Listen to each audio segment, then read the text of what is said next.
کچھ چھوٹے چھوٹے اعمال ہیں ان کو اپنی زندگی میں حصہ بنائیں۔ ترمذی شریف میں حدیث ہے، نبی پاک صلی اللہ علیہ وسلم نے فرمایا 3 مرتبہ صبح 3 مرتبہ شام اعوذ باللہ السمیع العلیم 3 دفعہ یہ پڑھو، اور 1 دفعہ سورۃ حشر کی آخری 3 آیات، هو اللہ الذی لا الہ الا هو عالم الغیب والشہادۃ هو الرحمن الرحیم۔ اعوذ باللہ من الشیطان الرجیم ہے نا، اس کو پڑھنا ہے اعوذ باللہ السمیع العلیم من الشیطان الرجیم۔ فرمایا 3 دفعہ اس کو پڑھو اور 1 دفعہ سورہ حشر کی 3 آیتیں، 1 دفعہ صبح اور 1 دفعہ شام۔ صبح کیا ہے، شام کیا ہے؟ تو اعلیٰ حضرت بریلوی فرماتے ہیں صبح سے مراد ہے آدھی رات ڈھلنے سے لے کر سورج نکلنے تک، آدھی رات ڈھلنے سے لے کر یعنی تہجد کا ٹائم سے لے کر سورج اور شام کیا ہے، دوپہر ڈھلنے سے لے کر مغرب کی اذان تک، یہ شام ہے۔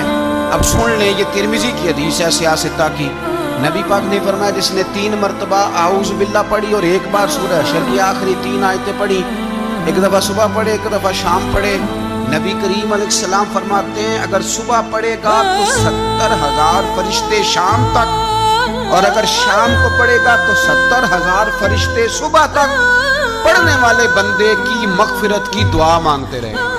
چلیں، میں تو اس بات پہ بھی بڑا راضی ہوں کہ پہلی دفعہ اہل سنت میں ایسا ہو رہا ہے کہ وظیفہ ملنے پر لوگ نعرے لگا رہے ہیں، ورنہ وظیفہ بتائیں تو کہنے ہیں بھی پڑھیں گے پر کوئی تویز بھی لکھ چھڑو ماڑا گیا۔ ایک صاحب آئے مجھے کہنے لگے جی برکت کوئی نہیں، غربت بڑی ہے۔ میں نے کہا صرف واقعہ پڑھا کر، کہنے پیر صاحب تھوڑی تکلیف کرو کو میں نے تویز بھی کر دو۔ میں نے اسے کہا خدا کے بندے میں تویز دوں گا پتہ نہیں کام بنے گا نہیں بنے گا، سورت واقعہ پڑھ، یہ وہ تویز ہے جو مدینے والے رسول نے عطا فرمایا ہے کہ سورت واقعہ پڑھو تمہیں کبھی فاقہ نہیں آئے گا۔